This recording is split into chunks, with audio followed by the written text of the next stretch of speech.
Hello friends, उत्तरायण के आने वाले एपिसोड की अपडेट आपके लिए लेकर आए हैं। एपिसोड जो है यहाँ पर शुरू होगा। तपस्या जो इच्छा के कमरे में प्रवेश करती है, वंश द्वारा की गई बड़ी गड़बड़ी को देखती है। वो अपनी स्वागत के बारे में सोचती है। वहाँ वीर उस पर चिल्लाया था। वो इच्छा के पास जाती है और उसे दिलासा देती है।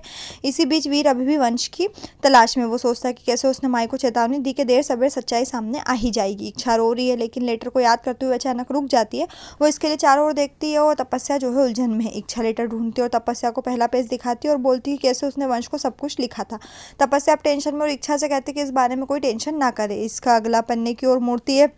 वो पढ़ना शुरू करती जो तपस्या ने लिखा है और इच्छा हमेशा उत्तर देती रहती। इच्छा उलझन में और कहती कि उसने ये नहीं लिखा। तपस्या उसे बोलती कि इससे कोई फर्क नहीं पड़ता। इच्छा फिर भी पढ़ती रहती और दोहराती रहती कि उसने ये सब नहीं लिखा।